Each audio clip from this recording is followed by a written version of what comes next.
اگر محمد رسول اللہ تو صرف ایک رسول ہے، ان سے پہلے بھی بہت سے رسول گزر چکے ہیں، اگر وہ انتقال کر جائیں یا جنگ میں جہاد میں قتل کر دیے جائیں تو کیا تم اسلام چھوڑ دو گے؟ کیا تم منہ پھیر لو گے؟ کیا تم پیٹھ دکھا دو گے؟ جو ایسا کرے گا وہ اپنا ہی نقصان کرے گا، اللہ کا کچھ نہیں بگاڑے گا۔ حضرت عمر فاروق ابو بکر کے خطبے کو سن رہے ہیں اور کہتے ہیں کہ اے ابو بکر اور سناؤ اور سناؤ، اور بعد میں کہتے ہیں مجھے ایسا لگ رہا ہے جیسے قرآن کی آیتیں آج ہی نازل ہو رہی ہیں، اور اس کے بعد اپنے موقف سے رجوع کرتے ہیں اور کہتے ہیں کہ اب مجھے بھی یقین ہو گیا کہ محمد رسول اللہ کا انتقال ہو گیا۔ یہ حال تھا آخری دن کا۔ ابھی اللہ کے رسول صلی اللہ علیہ وسلم کی باڈی رکھی ہوئی ہے، ابھی دفنایا نہیں گیا ہے کہ اختلاف شروع ہو جاتا ہے کہ پہلے یہ طے کرو کہ جانشین کون بنے گا، اب خلیفہ کس کو بنایا جائے۔ اللہ کے رسول صلی اللہ علیہ وسلم جب زندہ تھے تو کوئی بات نہیں، اب کس کو بنایا جائے۔ مہاجرین کہتے ہیں ہم میں سے بنے گا، انصاری کہتے واہ تم لوگوں نے تو نکالا ہے مکے سے، پناہ ہم نے دی، نبی رہے ہمارے درمیان، اور آج تم کہتے ہو کہ خلیفہ ہمارے ہاں بنے گا۔ نہیں، سب سے زیادہ مدد تو ہم نے کی، تم بھوکے اور ننگے آئے تھے، ہم نے رہنے کے لیے تمہیں مکان دیا، پہننے کے لیے کپڑا دیا، شادیاں تم نے ہمارے یہاں کی، ہم نے زمین دی، جائیداد دی، اور نبی اکرم کو بھی ہم نے ٹھہرایا، اور آج تم کہتے ہو خلیفہ ہم میں سے بنے گا، ہم میں سے بنے گا۔ قبیلے بنی سعدہ کے اندر اتنا، بنی ثقیفہ کے اندر اتنا اختلاف بڑھتا ہے، تلواریں تک نکلنے کی نوبتیں آ جاتی ہیں۔ حضرت ابو بکر صدیق نے فرمایا رک جاؤ، لوگوں کو جمع کیا اور جمع کرنے کے بعد فرمایا لوگوں تمہاری مرضی، تم جس کو چاہو خلیفہ بناؤ، لیکن میں اتنا بتا دوں کہ اللہ کے نبی محمد رسول اللہ صلی اللہ علیہ وسلم نے خلیفہ کے بارے میں، جانشین کے بارے میں پہلے فرما دیا تھا۔ کیا لوگوں تم رسول اللہ کی حدیث سنو گے؟ لوگ بیٹھ گئے، فرمایا اگر اللہ کے نبی نے کچھ کہا ہے تو بتا دیجئے۔ حضرت ابو بکر فرماتے ہیں اللہ کے نبی نے فرمایا الائمۃ من قریش، امام قریش میں سے بنے گا، خلیفہ قریش میں سے بنے گا۔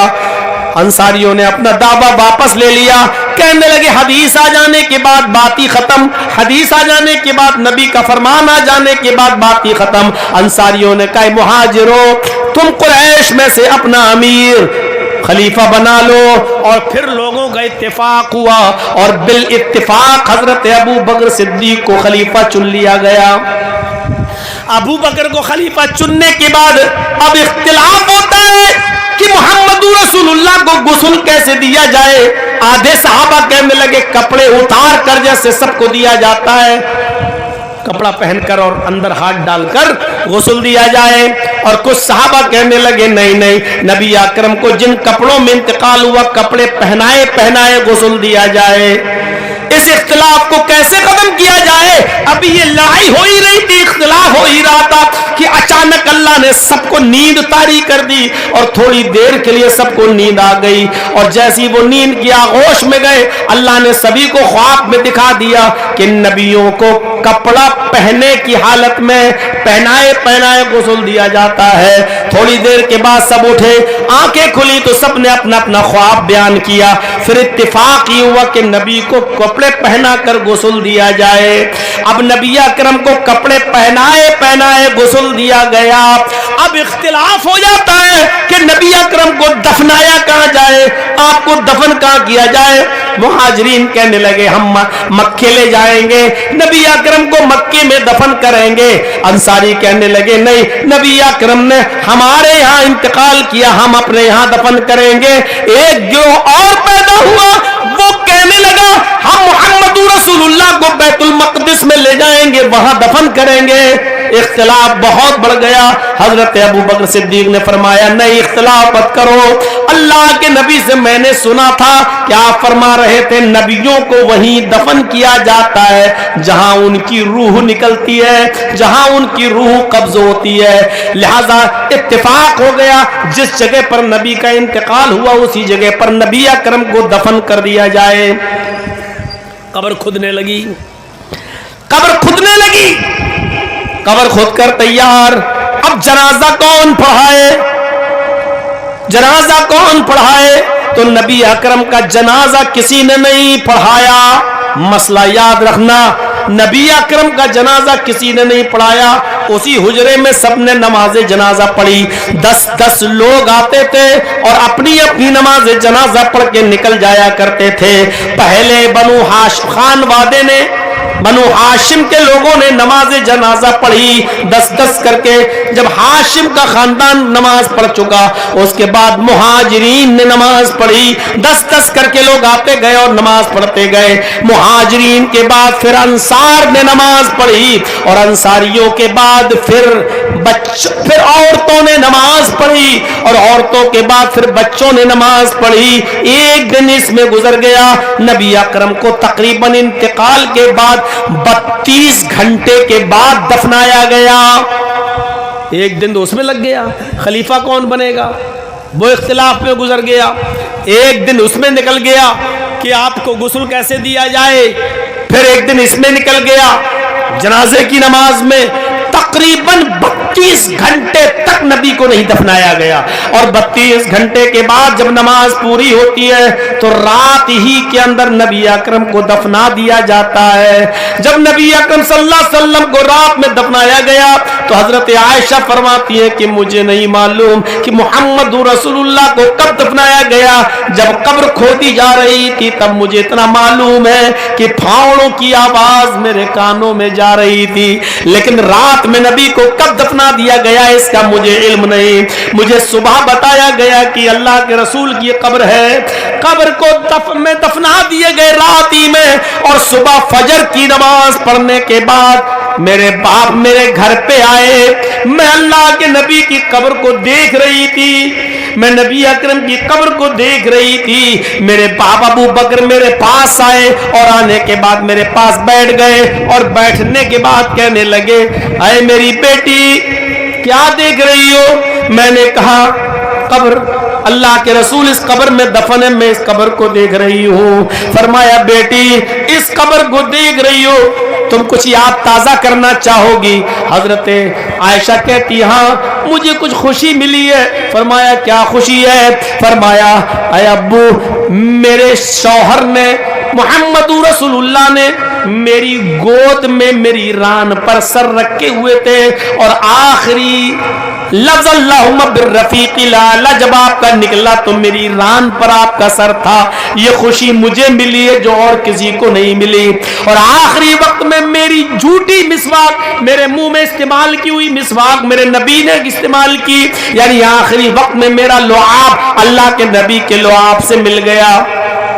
فرمایا بیٹی ٹھیک ہے یہ خوشیاں تمہیں ملی، لیکن میں صبح صبح کیوں آیا تمہیں معلوم؟ کہا نہیں۔ فرمایا اے میری بیٹی یاد کرو جب تم رخصت ہو کر میرے گھر سے شادی کے بعد آئی تھی، اور محمد رسول اللہ کی اسی حجرے میں تم سو رہی تھی تو تم نے پہلی رات میں خواب دیکھا تھا کہ 3 چاند آسمان سے گرے، اور سب سے پہلا چمکتا ہوا چاند سب سے پہلے ٹوٹ کر تمہارے حجرے میں گرا۔ عائشہ میں نے کہا تھا اس خواب کو تم کسی کے سامنے بیان مت کرنا، جب وقت آئے گا تو میں بتا دوں گا۔ اے میری بیٹی میں نے اس خواب کو اس وقت تک نہیں بتایا، اب اللہ کے نبی وفات پا گئے، تیرے حجرے میں دفن کر دیے گئے، آج تیرا خواب پورا ہوا ہے، میں اس خواب کو بتانے کے لیے آیا ہوں۔ ھذا احد اقمارک وہو خیرھا، عائشہ یہ تیری خواب کا پہلا چاند ہے جو ٹوٹ کر تیرے حجرے میں گرا ہے، اس کے بعد دوسرا چاند بھی تو دیکھے گی، تیسرا بھی، یہ سب سے زیادہ چمکنے والا چاند تھا جو ٹوٹ کر تیرے حجرے میں گرا۔ پوری دنیا کو روشن کرنے والا سورج ہمیشہ کے لیے غروب تو ہوا، لیکن اپنی روشنی قیامت تک کے لیے چھوڑ گیا قرآن کی شکل میں اور اپنی سنتوں کی شکل میں۔ میرے بھائیوں آخری وصیت پر غور کرو، الصلاۃ الصلاۃ الصلاۃ۔ جس کی زندگی سے نماز نکل جائے وہ آدمی اپنے آپ کو مسلمان بھی کہہ سکتا ہے کہ نہیں کہہ سکتا، یہ ایک عجیب مسئلہ ہے۔ لیکن عبداللہ ابن عباس کا فتویٰ اٹھاؤ میرے بھائیوں سے، کسی نے پوچھا